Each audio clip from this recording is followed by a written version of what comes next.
Hi, I'm Simon Rushton and this is Taxi Chronicles podcast. On this podcast, we spontaneously interview unsuspecting passengers with their permission, allowing them to share their intimate life stories and concerns. As our slogan states, real riders, real stories. Some riders prefer to be anonymous, while others ask me to tell their story later on. Either way, there are all genuine 5 to 10 minutes stories, so sit back and enjoy this episode. Okay.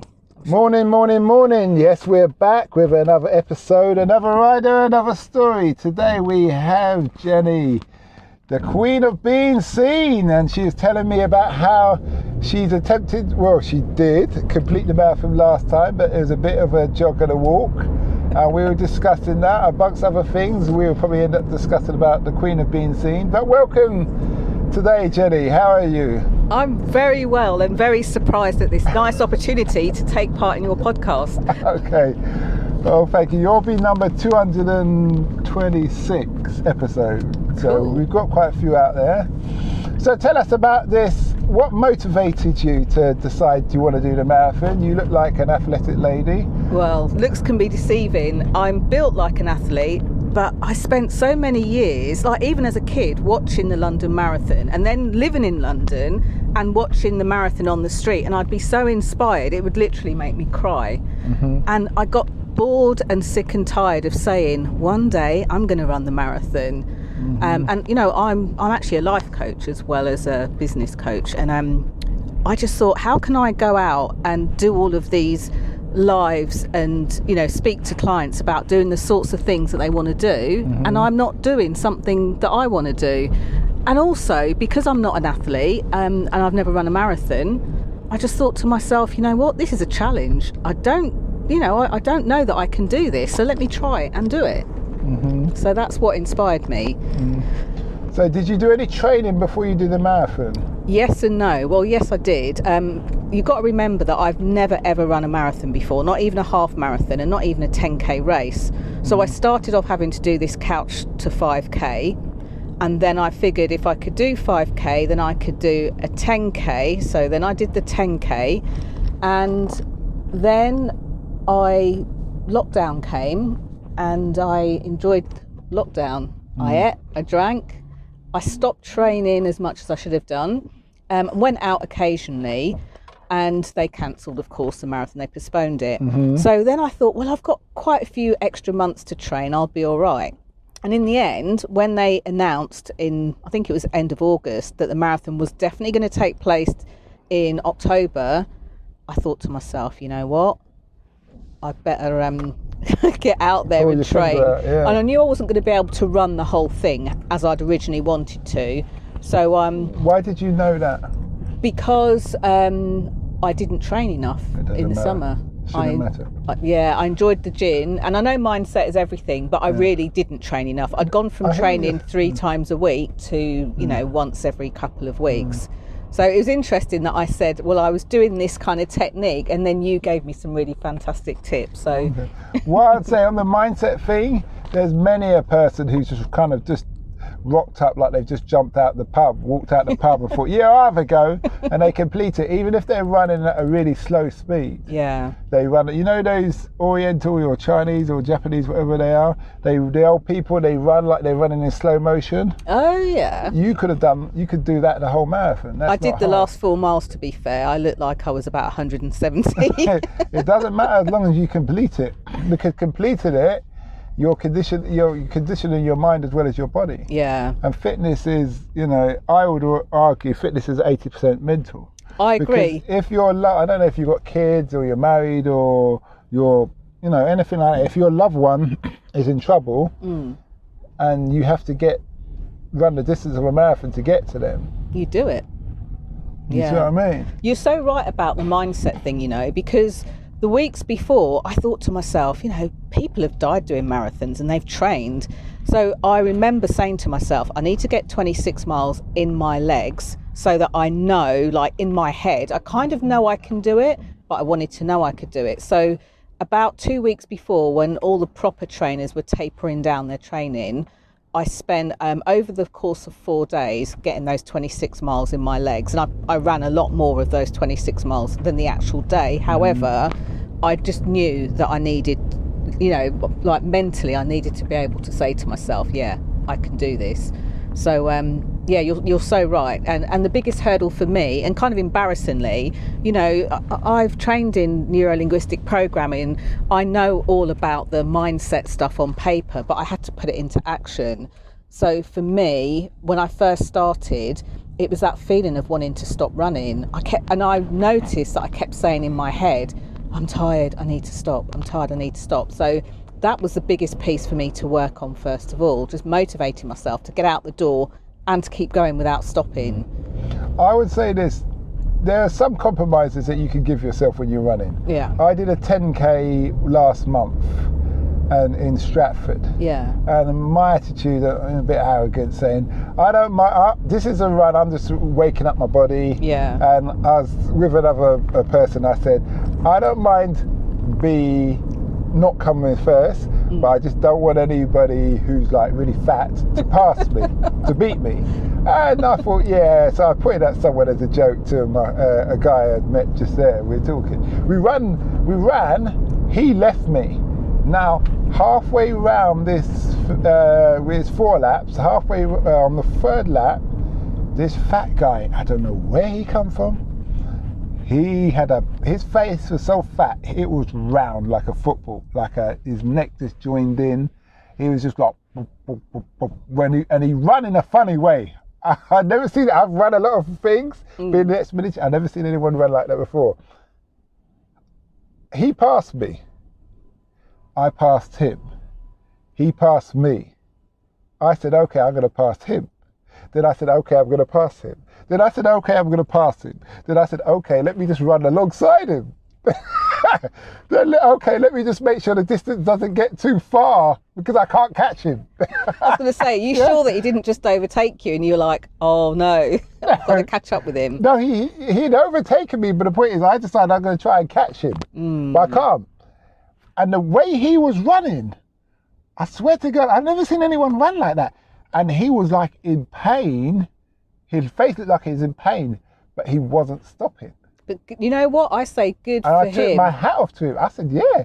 And I remember I used to have I used to work in commercial construction. I had a senior project manager, and he used to run marathons in New York, Paris, London, all these places. And he was saying that one marathon he ran, he was drenched through with rain.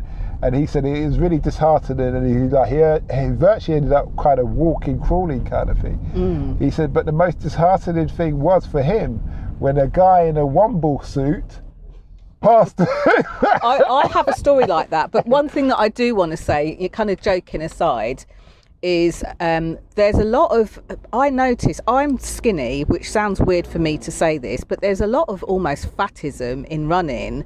And there are a lot of bigger people that run that do really, really well.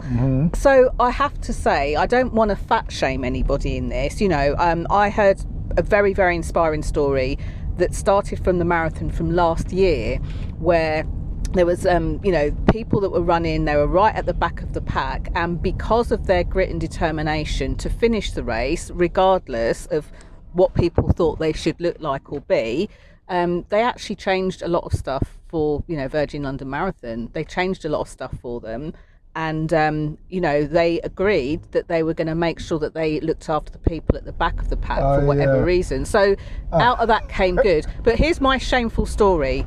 In about 2009, I wanted to run, and my sister's a really good runner. She does half marathons all the time. She should have got into the ballot, not me. And so we did this what was it, a 10k race? No, it was a 5k race, 5k round Clapham Common. My sister, who lived in Cambridge, she phones me and says, look, I'm not going to make it for the start of the race, but go ahead without me. So I've started the race, and I'm kind of running like at the pace of a pregnant snail now. I'm running really slowly, right? Yeah. My sister gets there 15 minutes after the start of the race. She has to wait, queue, register, She runs, she catches up with me, she runs alongside me, she laps me. Yeah, I had that. Then she comes and talks to me again, and then she goes and finishes the race. So, and she said to me, whatever you do, no matter how tired you get, don't stop running, don't walk, run. But I walked, Yeah. Anyway, so now I'm coming up the end straight and I'm knackered and I'm thinking, you know what, I'm going to do this. And just as I'm like, I can see the finish line in sight, the crowd really start cheering. I'm like, this is so cool. And then all of a sudden I hear on the tannoy, and we welcome Big Bad Bob, our veteran runner, who's 89 years old, ladies and gentlemen, 89 years old. Come on, let's hear it for Bob. And the crowd go nuts, and Bob overtakes me on the home straight and wins. So, you know what? Let's not diss anyone on their age, on their size, or ability or anything. I understand that totally. I ran a half marathon in Watford. This is in my earlier days. And I was like, I don't need, you're younger, you think you don't need to train or anything. I rock up. Watford's very hilly, this section where they did the half marathon. Yeah. I raced off down this hill, going up the hill. Everybody else was running, looking at me like, where's this guy going? Everybody I run past me. It got to the point where I was going, how far we got left to go? Shouting at the people on the sideline. And no one was telling me anything. By the end, I was kind of walking. I had an old couple run past me, pat me on the back. Come on, you can do it. Keep on going. I had a man pushing another man in a wheelchair going up a hill past me. There you go. I know, it's humbling, isn't it? You know what? It's a shock to the system, boys. It's like, okay. But now, since then, obviously, we spoke about the training, doing the fart legs, where you run from post to post as fast as possible, and then on the third post, you run on a steady pace. So you allow your heart to kind of take time to recover, but never to get a full recovery, so you can push on. Hill runs are the best thing. Yeah, I love hill runs because you get a hill. You know can tell I don't love them. No, but why hill runs are good, I mean hills, not like hills like on the road. Why they're the best is because you're pounding up a hill, but even so it's saturated because the soil and the grass, so the impact is less on your joints. Okay. You're also working your heart, but you're doing it for whatever, 100 meters, 200 meters, whatever the height of the hill is. And then you walk back down. So when you walk back down, you're recovering. You're not walking like an old person walking down. You're walking at a steady, strong pace. And as you get to the bottom, you turn around and you bolt back up. You could do that 10 times. When we used to go for military tests, we'd do that 10 or 20 times and then just call it a day. And so when we came for the actual test, we do that for a week, we were just bam. Yeah. It's very, we could just really get on and do what we're doing really easily. I do spend a little bit of time in Stoke-on-Trent, which is very hilly, and I know exactly which hill I'll practice doing that on next time I'm there. And stuff. So yeah, it's just like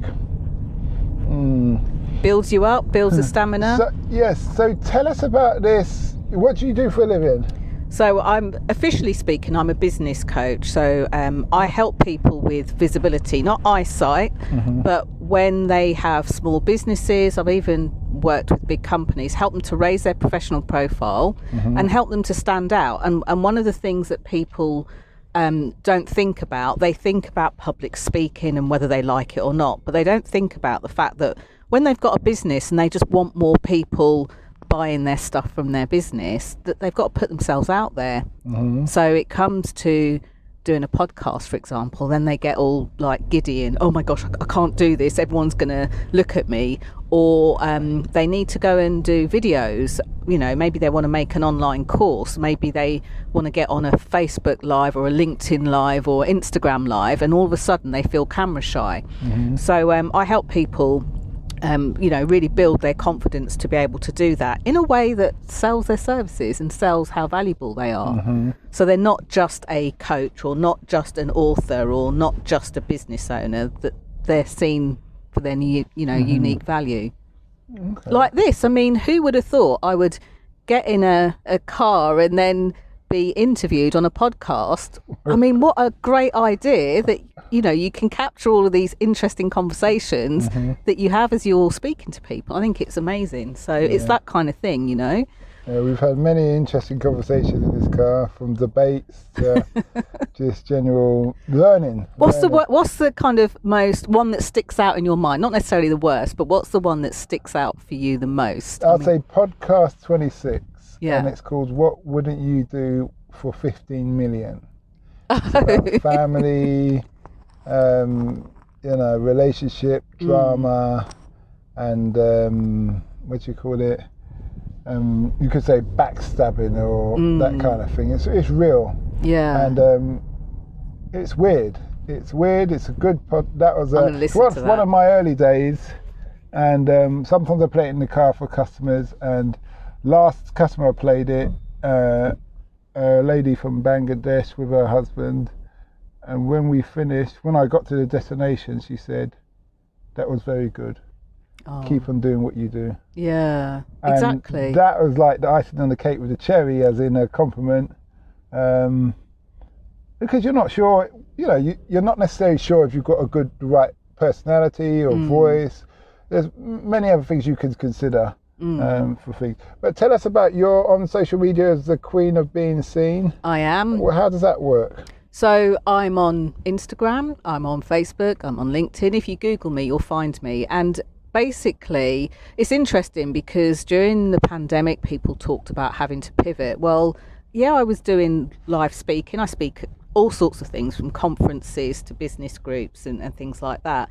But I also did a lot of stuff on Facebook Live. Now, I haven't got the biggest of followings, but that's the point. People think that they have to have thousands and millions of likes and be an influencer, when actually some of the most talented people, most brilliant people, they've got smaller audiences. They just want more people to know about what they do, that they can help them. Yeah. I was trained by a YouTube channel called London Real. Oh yeah. And I've done 2 courses with them. And they keep getting shut down, don't they? Oh yeah, for speaking their truth. Yeah, there's issues for what have you. Yeah, obviously there's the man, let's say, doesn't want certain things said if it doesn't go with what he wants. And this is the thing that really propels me to do this. Violations, really. Yeah, but you know what? People are so sick and tired of getting shut down for saying what they really feel and how they really feel about stuff. I mean, you one of the reasons that I do the work that I do is because whether you like what somebody says or not, nobody has the right to say to somebody, don't say that, I always say this: if somebody says something that offends you, you're more wiser to say, why do you believe that?